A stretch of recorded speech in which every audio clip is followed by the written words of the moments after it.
नमस्कार दोस्तों, universal facts Hindi YouTube channel में आप लोगों का स्वागत है।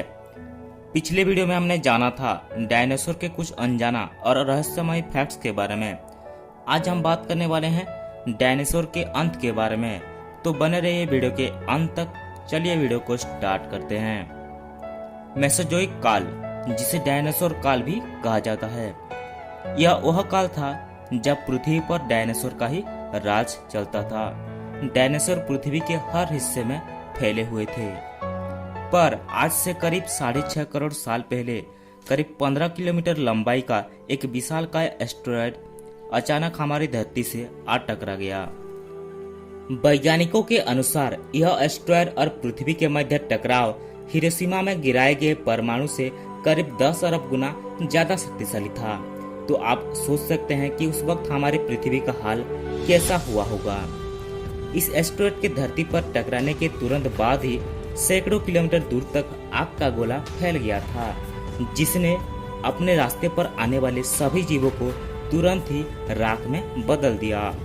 इस टक्कर से समुद्र में कई मीटर ऊंची लहरें उठी, जिन्होंने आधी दुनिया में तबाही मचा दी थी। इस टक्कर के बाद निकले धूल और राख धीरे धीरे आसमान में फैल गए, जिसके कारण हमारे धरती का वायुमंडल कई महीनों तक गैस और डस्ट से पूरी तरह से ढक गया था, जिससे हमारे सूरज से आने वाले प्रकाश की किरणें धरती की सतह तक पहुंचना बंद हो गया था, जिसने धरती की फूड चेन यानी कि खाद्य प्रणाली को भारसाम्य को बिगाड़ कर रख दिया था, जिसकी वजह से हमारे धरती का तापमान कई डिग्री सेल्सियस तक गिर गया था। अचानक आए इस महाविनाश की वजह से जीव जंतुओं और पौधों की कई प्रजातियों तुरंत ही नष्ट हो गए थे। कुछ महीनों बाद धीरे धीरे पृथ्वी के वायुमंडल में गैस और डस्ट साफ हुआ और प्रकाश की किरणें धरती तक पहुंचने लगी। लेकिन उसके बाद ग्रीन हाउस गैसेस, जो कि पृथ्वी के वायुमंडल में पहुंच गए थे, उन्होंने पृथ्वी को अचानक बहुत गर्म कर दिया था। तापमान में आए इन अचानक उतार चढ़ाव में कई और प्रजातियों को भी नष्ट करके रख दिया। यह एस्टेरॉयड मेक्सिको की युक्टान प्रायद्वीप से टकराया था, जिससे वहां पर 111 मील चौड़ा और करीब 20 मील गहरा गड्ढा बन गया था। वैज्ञानिकों ने इस गड्ढे की जांच की थी, तो वहां उन्होंने चट्टानों में सल्फर कंपाउंड पाया था। एस्टेरॉयड के टकराव से चट्टान वाष्प में बदल गई थी, जिसने हवा में धूल और बादल बना दिया था। और इसी तरह ही हमारे पृथ्वी से विशालकाय डायनासोर का अंत हो गया।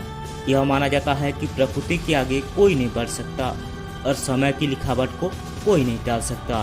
कुछ इसी तरह ही डायनासोर के साथ हुआ था, क्योंकि डायनासोर के अंत में सिर्फ 30 सेकंड का समय का अंतर ही काफी था। द डे डायनासोर डेड नामक एक डॉक्यूमेंट्री में यह बताया गया है कि जिस एस्टेरॉयड की वजह से डायनासोर का अंत हुआ है, वो एस्टेरॉयड अगर पृथ्वी से 30 सेकंड जल्दी या फिर 30 सेकंड बाद टकराया होता तो आज डायनासोर जिंदा होते। ऐसा इसलिए क्योंकि अगर वो एस्टेरॉयड हमारे पृथ्वी से 30 सेकंड जल्दी या फिर 30 सेकंड बाद टकराया होता तो पृथ्वी के जमीन की वजह वो पृथ्वी के समुद्र पर गिरता और इसी वजह से समुद्र का पानी ही गैस में कन्वर्ट हो जाता, पर हमारे पृथ्वी पर अभी भी डायनासोर जिंदा रह पाते। पर शायद ये प्रकृति का एक नियम ही था, जिसकी वजह से डायनासोर हमेशा हमेशा के लिए हमारे पृथ्वी से लुप्त हो गए और इसी वजह से ही हम इंसानों का जन्म हो पाया। इसकी आगे की कहानी हम जानेंगे इसकी अगली पार्ट में। तब तक के लिए हमारे चैनल को सब्सक्राइब कर दीजिए और बेल आइकन को दबा दीजिए, ताकि आने वाले वीडियो की नोटिफिकेशन आपको सबसे पहले मिले।